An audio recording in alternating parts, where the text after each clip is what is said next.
तो स्वागत है आपका मैथ के 2018 का हम लोग पार्ट 3 में है। पार्ट 1 में हम लोगों ने क्वेश्चन किया था। पार्ट 2 में हम लगभग 32 प्रश्नों का हम लोगों ने डिस्कशन कर लिया था। समय ज़्यादा हो गया था, इसके लिए हमने छोड़ दिया था कि चलिए अगले पार्ट में कर लेंगे था, जिसको हम लोग समाप्त कर देते हैं। पार्ट 33 नंबर प्रश्न को शुरू करते हैं। बोलता है त्रिभुज ABC और त्रिभुज DEF क्या है, समरूप हैं। इनके दोनों त्रिभुज के क्षेत्रफल का जो अनुपात है, इन दोनों का क्षेत्रफल क्रमशः 9 और 16 वर्ग सेंटीमीटर है। तो EF अगर इतना है तो BC कितना होगा। देखिए कितना आसान क्वेश्चन है ये। देखिए क्वेश्चन में बोला था ना कि त्रिभुज ABC और DEF क्या है, समरूप हैं, यानी समरूप मतलब समान रूप के हैं। तो अगर ये इतना है तो ये कितना होगा। देखिए आप समरूप और इनका क्षेत्रफल दिया गया है। इस त्रिभुज का क्षेत्रफल 9 है और इस त्रिभुज का क्षेत्रफल क्या है, 16 है। बोला गया है एक त्रिभुज का क्षेत्रफल 9 और दूसरे त्रिभुज का 16 है और इसका आधार दिया है, तो इसका आधार क्या होगा। आपने एक थ्योरी पढ़ा होगा कि त्रिभुज का जो क्षेत्रफल होता है उसका जो त्रिभुज का क्षेत्रफल जो होता है उसके भुजा के वर्ग के बराबर होता है। भुजा के वर्ग के बराबर होता है, यानी आपको निकालना क्या है BC। तो BC बट्टा EF क्या हो जाएगा, BC बट्टा EF। त्रिभुज का क्षेत्रफल जो होता है भुजा का वर्ग जो होता है उसके क्षेत्रफल के बराबर होता है। तो भुजा का वर्ग कीजिए, उसके क्षेत्रफल के बराबर होता है। तो BC का यानी इस त्रिभुज का क्षेत्रफल कितना है, 9। इस त्रिभुज का क्षेत्रफल कितना है, 16। अब दोनों का स्क्वायर हटाइए। देखिए BC का स्क्वायर हटाएंगे और इसका स्क्वायर हटाएंगे तो दोनों का स्क्वायर क्या हो जाएगा, BC बट्टा EF क्या हो जाएगा, BC बट्टा EF। थोड़ा फास्ट करेंगे आज तो। और यहाँ जो स्क्वायर हटाएंगे तो आपको पता है स्क्वायर क्या बनता है, वर्गमूल बनता है। दोनों पे वर्गमूल आके रहेगा। अब देखिए BC का मान आपको ज्ञात करना है, EF का मान दिया गया है आपको। देखिए 9 का वर्गमूल कितना हो जाएगा, 3। 16 का वर्गमूल कितना होगा, 4। BC का मान फाइंड करना है, ज्ञात करना है। और ये आपका EF दे दिया गया था कितना, EF आपको दिया गया क्वेश्चन में। EF जो है 4.2 है। अब क्रॉस गुना कर लीजिए, आंसर आ जाएगा। अगर यहाँ से गुना करें क्रॉस तो BC मल्टीप्लाई 4 हो जाएगा। इधर से गुना करेंगे तो, और इसमें गुना कीजिए तो बराबर 3 मल्टीप्लाई 4.2। अब BC का मान कितने निकालना है तो BC को बाहर कीजिए। तो BC बराबर 3, इसको आप गुना कर लीजिए, इसको 3 दूना 6 और 3 चौका 12.6 दशमलव है। तो ये 4 गुना में है तो कहाँ आएगा, भाग में। काटिए इसको तो 4 3 12 कट गया, दशमलव का दशमलव, 6 कटे 4 का 4, 6 में से 4 गया 2, 0.0 4 5 20, 4 5 20। ये पूरा कट जा रहा है कितने बार में, 3.15 बार में। ऑप्शन ढूंढिए 3.15 कहाँ है। ऑप्शन B आपको मिल रहा होगा जो आपका परफेक्ट आंसर है। इन सब प्रश्नों को जरूर बनाइएगा। क्यों बनाइएगा, आपके देखिए ऑब्जेक्टिव नहीं है, इसको ऑब्जेक्टिव मत समझिए। ऑब्जेक्टिव यहाँ पे है, लेकिन इस टाइप से क्वेश्चन आपको 2-2 नंबर में पूछे जाएंगे। देखिए जब मैं आपसे सब्जेक्टिव कहूँगा ना तो इस टाइप के सवाल आपको मिलेंगे 2-2 नंबर के लिए। तो इसके लिए आप यहाँ सीखे हैं तो आपको 1 नंबर यहाँ से बन गया और 2 नंबर वहाँ से बनेगा। तो आप 3-3 नंबर का काम एक बार में कर रहे हैं, तो करना चाहिए। तो 34 नंबर सवाल आपके लिए आसान हो जाएगा अब, क्योंकि जहाँ देखिए इसमें बनाने में समय लगता है तो बनाइए, यहाँ समय आपका बचेगा। अब सवाल पूछ रहा है कि एक सरल रेखा खींचने के लिए निर्धारित करने के लिए मतलब के बिंदु आवश्यक होगा, कितना बिंदु। इसे मान लो सरल रेखा किसे बोलते हैं। देखिए ये सरल रेखा होता है सीधा, तो इसको खींचने के लिए क्या चाहिए, एक बिंदु चाहिए ना, यहाँ से एक ही बिंदु चाहिए ना, यहाँ से एक बिंदु चाहिए। क्या चाहिए, एक बिंदु। तो इसका आंसर क्या होगा, D हो जाएगा। कोई भी सरल रेखा खींचना हो ना आपको, सीधा रेखा एक बिंदु पर होगा, वहीं पर ना। मान लीजिए यहाँ बिंदु है, बस यहाँ से धरिए और खींच दीजिए सीधा रेखा। तो एक बिंदु जरूरी होना चाहिए। लेकिन इस क्वेश्चन को घुमा के पूछ दे आपसे, देखिए सरल रेखा पूछेगा तो एक बिंदु। अगर आपसे एग्जाम में पूछ दे सरल रेखा खंड क्या पूछ दे, ये इसको आप नोट में अलग से लिख लीजिएगा। सरल रेखा खंड खींचने के लिए पूछे तो याद रखिएगा इसमें आपको 2 बिंदु चाहिए। कितने बिंदु चाहिए, 2 बिंदु।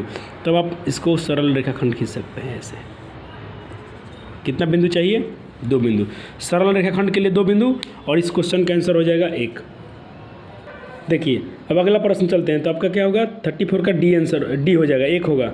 सरल रेखा के लिए एक बिंदु को होना आवश्यक है और सरल रेखाखंड पूछता तो इसका आंसर D हो जाता, C ऑप्शन हो जाता। लेकिन सरल रेखाखंड नहीं पूछा है तो इसका आंसर आपका D हो जाएगा। 35 नंबर प्रश्न पूछा है। देखिए जितने सवाल हम बनाते हैं ना ऊपर वाला, सब उसी तरह से बनेगा 35 नंबर। ठीक है, मैंने पहले से फिगर ड्रॉ कर दिया हूँ आपको। एक त्रिभुज दिया है, इसमें बोला ये 2 है और ये 3 है और ये DE पैरेलल BC है, तो और ये इतना है, तो इसका मान क्या होगा।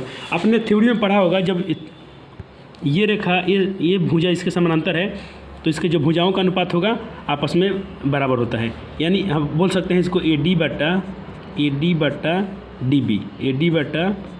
DB, और इसको बोल सकते हैं आप AE बट्टा EC, इस अनुपात में आप लिख सकते हैं थ्योरी से, थेल्स पर में आपने पढ़ा होगा। अब इसका देखिए AD का मान कितना है 2, DB का मान क्या है 3 बराबर AE का मान क्या है 1.6, EC का मान आपको फाइंड करना है।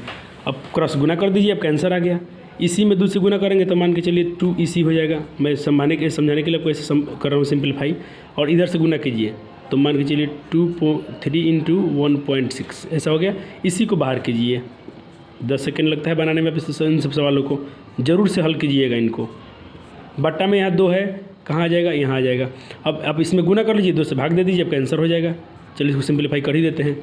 3 छक 18, दशमलव का दशमलव 1 हासिल, 3 एकम 3 1 4, 4.8 बट्टा में 2 से भाग मारिए, 2 चौका 8, दशमलव का दशमलव और 2 चौका 8, 2 दूना 4, 2 दूना 4, 2 दूना 4 और 2 चौका 8, 2.4।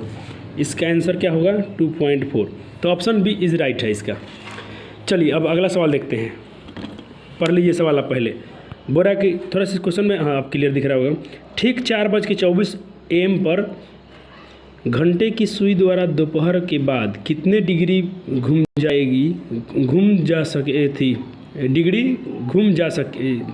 चुकी होगी, ठीक है ना, दोपहर के बाद। चलिए इसको बनाते हैं। देखिए हमको दिया गया है क्या 4:24। चलिए ये तो घंटा है और ये मिनट है, इसको हम पहले इसको पूरा घंटे में ही कर लेते हैं, यानी 4 का 4, 24 मिनट को हम घंटे में बदल लेते हैं। तो घंटे में बदलने के लिए कितना से भाग देना पड़ेगा 60 से। काटिए इसको, 2 से कटेगा 12 दूना 24, 12 दूना 24 और 12 पच्चे 60, 12 पंचे 60।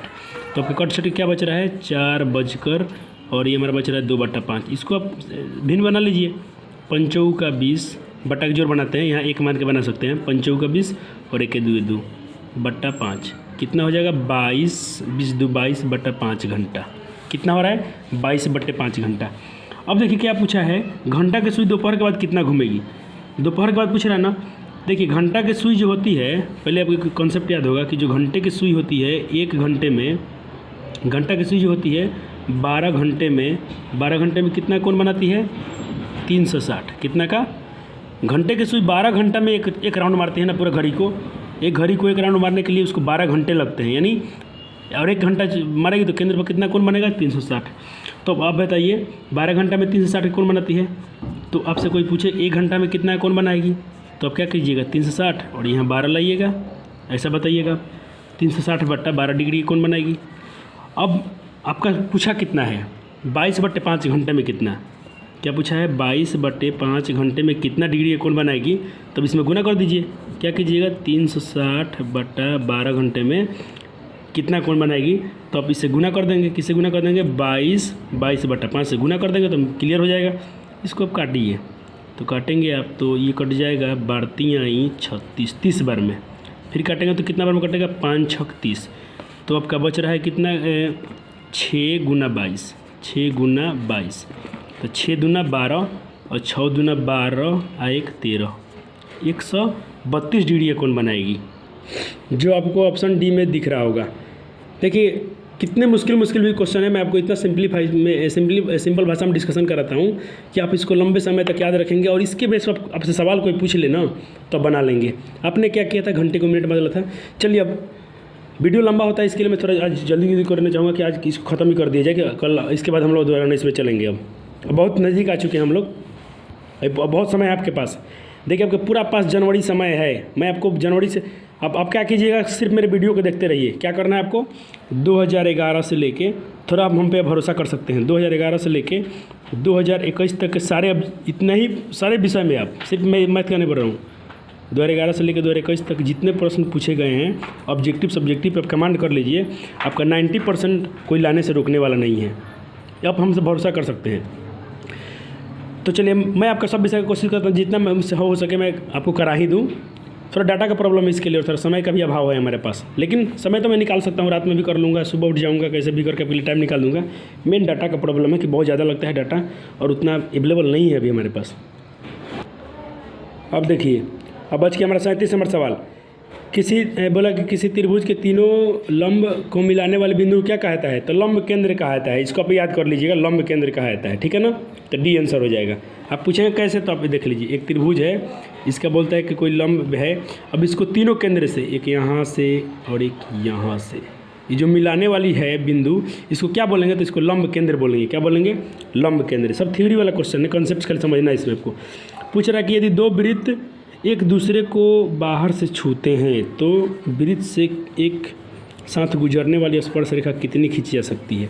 देखिए बात समझिए क्या बोल रहा है। बोल रहा है कि एक वृत्त ऐसे हैं जो एक दूसरे को बाहर से छूते हैं। मान लीजिए ये बाहर से एक दूसरे को छूते हैं। अब बिंदुओं से छूकर होने वाली स्पर्श रेखा आप कितने खींच सकते हैं? दोनों से होकर, देखिए दोनों को छूना चाहिए, ऐसा रेखा खींचिए दोनों को छूए, तो आप यही आपके पास रास्ता बचता है, यहाँ से आप खींच सकते हैं। तो आप कितना रेखा खींच सकते हैं? सिर्फ एक ही रेखा खींच सकते हैं। अब देखिए रेखा क्या है, इस वृत्त को भी छुआ है, इस वृत्त को भी छुआ है।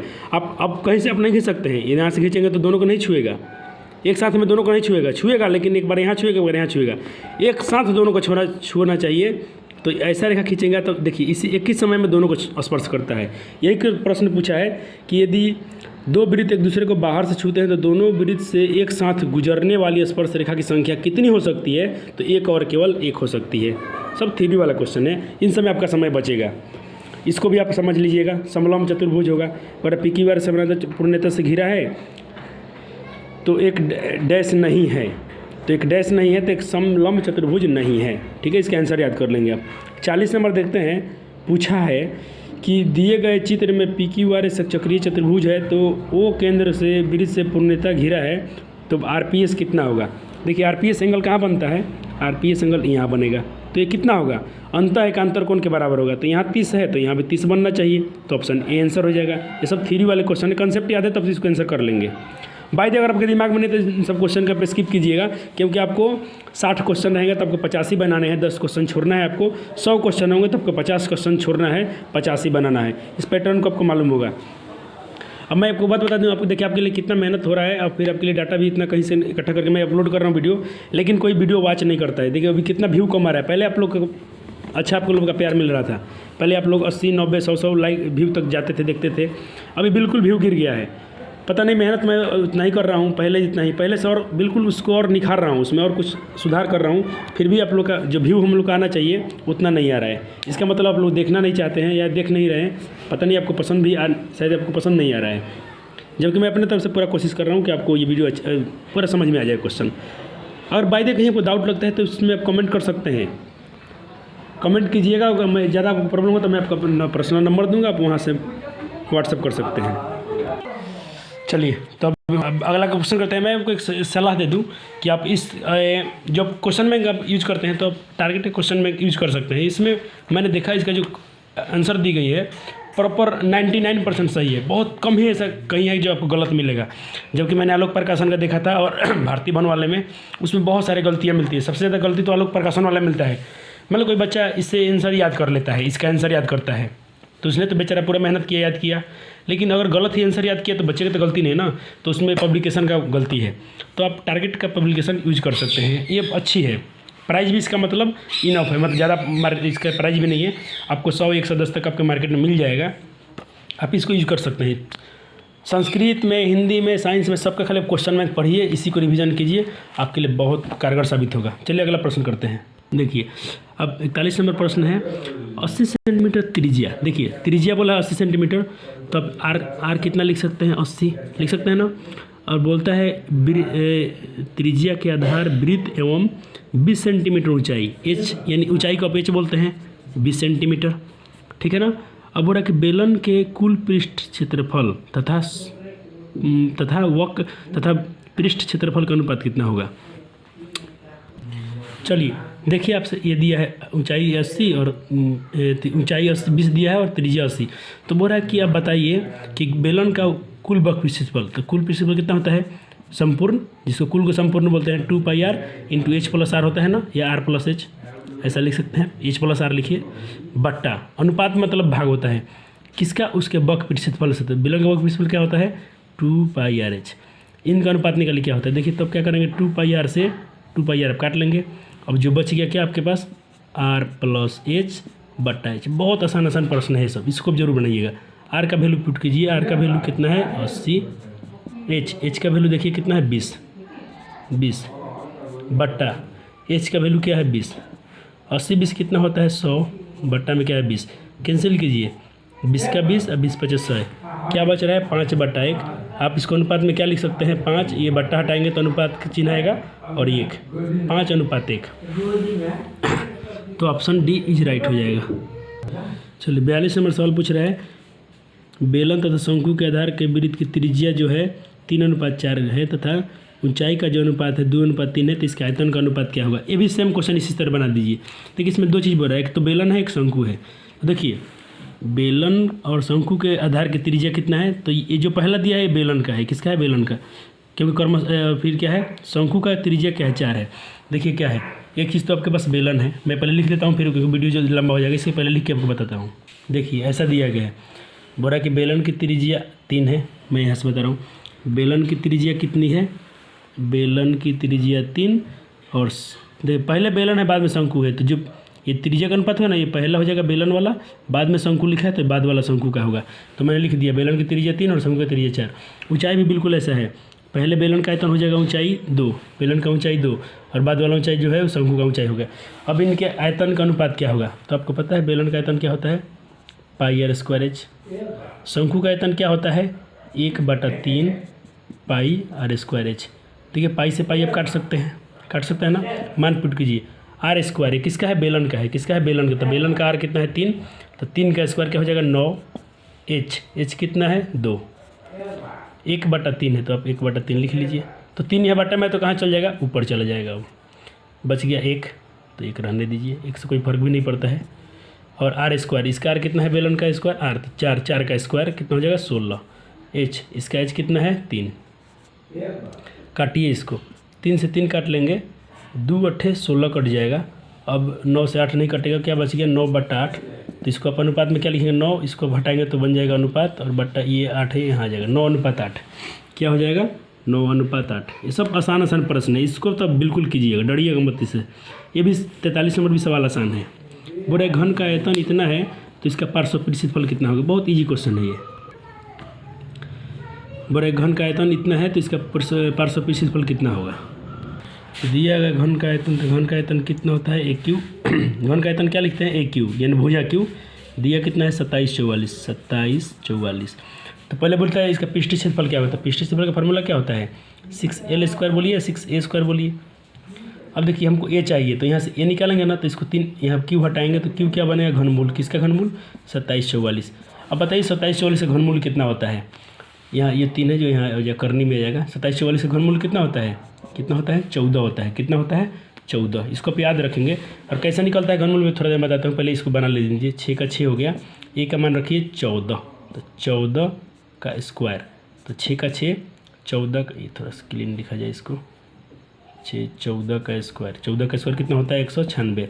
और इसमें गुना कर दीजिए, 6 का 36, 6 9 54 और 3 54 3 57 8 5, 6 कम 6 5 11, 1176 आंसर हो जाएगा। कितना हो जाएगा 1176। अब देखिए घनमूल निकलता कैसे है, एक बार बता दूँ, आपको आता होगा लेकिन फिर भी बताऊँ जल्दी में, जो जिनको नहीं आता इस आप प्राइम फैक्टर से निकाल दीजिएगा। काटिए, 2 से कटेगा ना, 2 का 2 7, 2 3 6, 2 7 14।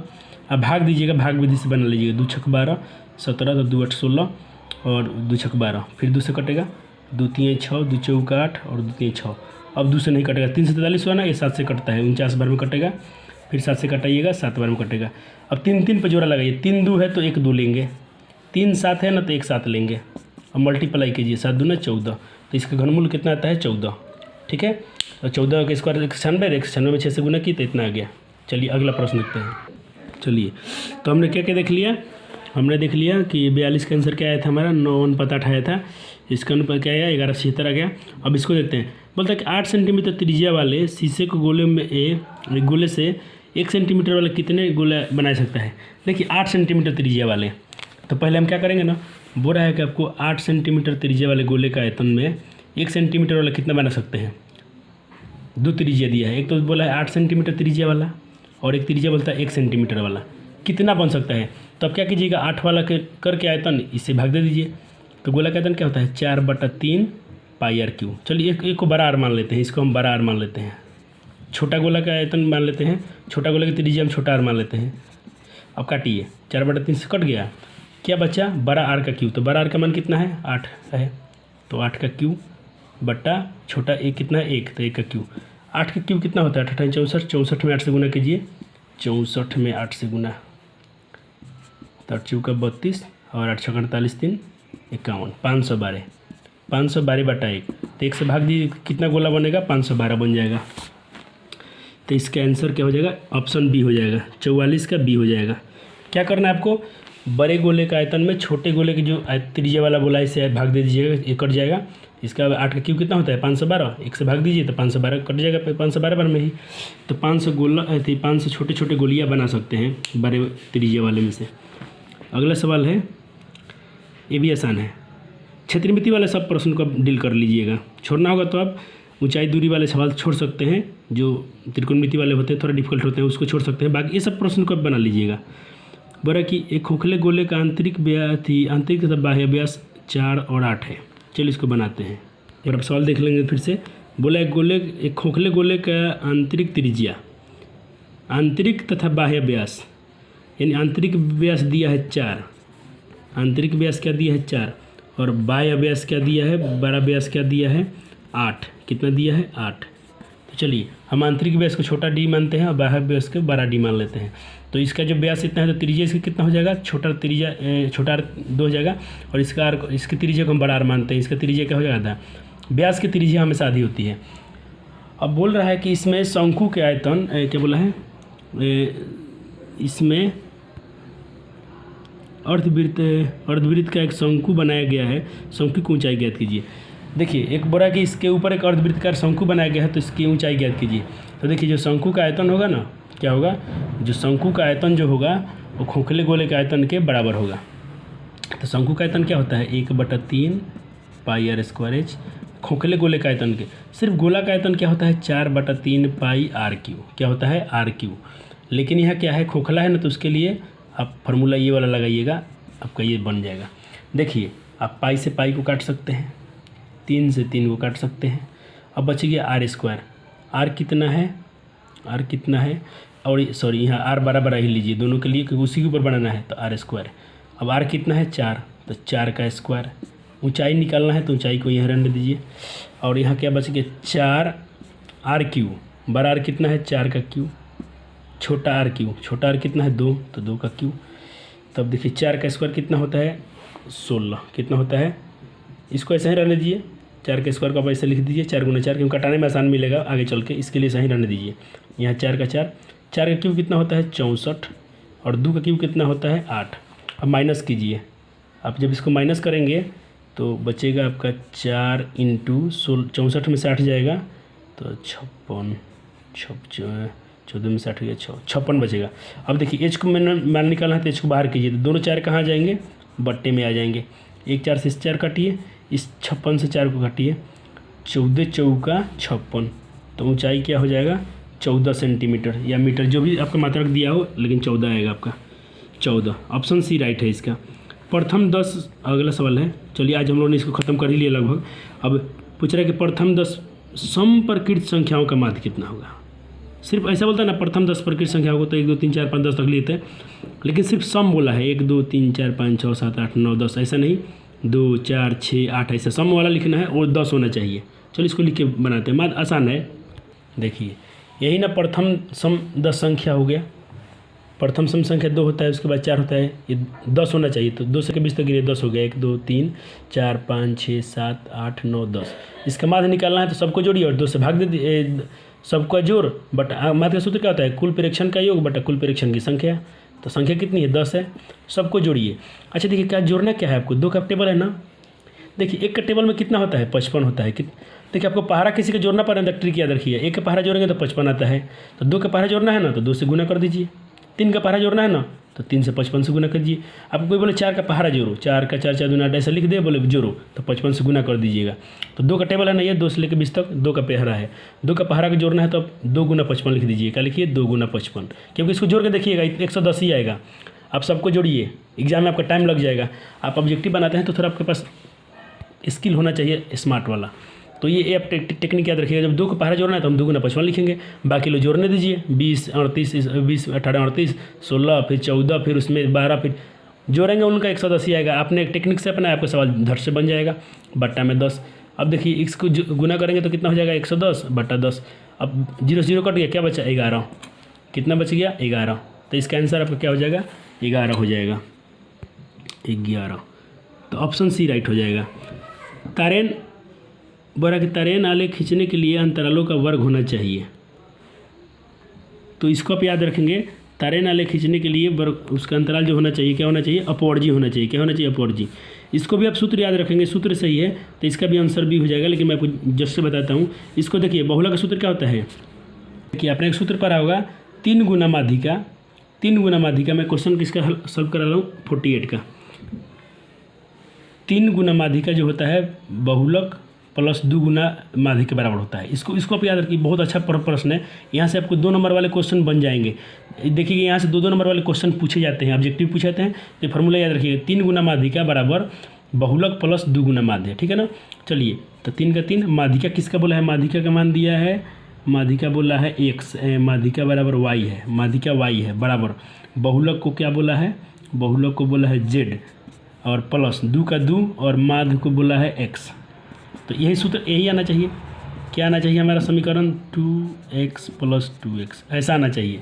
3y बराबर, लेकिन ऐसा कहीं ऑप्शन में दिया नहीं है तो इसको मॉडिफाई किया है। तो अब सबका जो ऑप्शन है ना, ऑप्शन वही ऑप्शन, इसको सॉल्व कीजिए तो समझ ज़्यादा हो जाएगा। मैं बताता हूँ, अब बाकी आप चेक कीजिए, गलत आएगा। मैं बी का बताता हूँ, बी सही है तो क्यों सही है, मैं उसका रीज़न बताता हूँ। देखिए बी ऑप्शन दिया गया है आपको x - y 3 × x - y।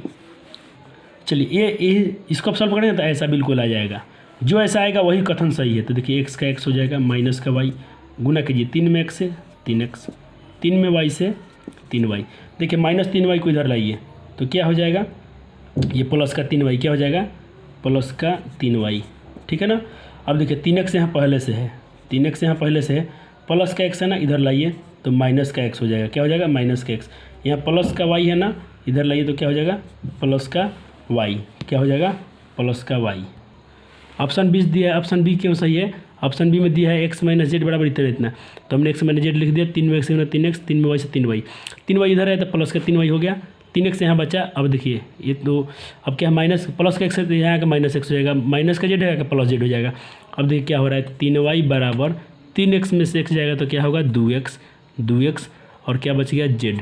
ये चेक कीजिए कहाँ ऑप्शन, यही हमारा आया था ना समीकरण, 3y बराबर 2x, तो 2x प्लस का z तो प्लस का z, यानी ऑप्शन बी राइट है, ठीक है ना। बाकी ऑप्शन को आप सही सॉल्व कीजिएगा, उसका समीकरण ऐसा मैच नहीं करेगा। यही कथन आना चाहिए था, ऐसा किसी में नहीं आएगा।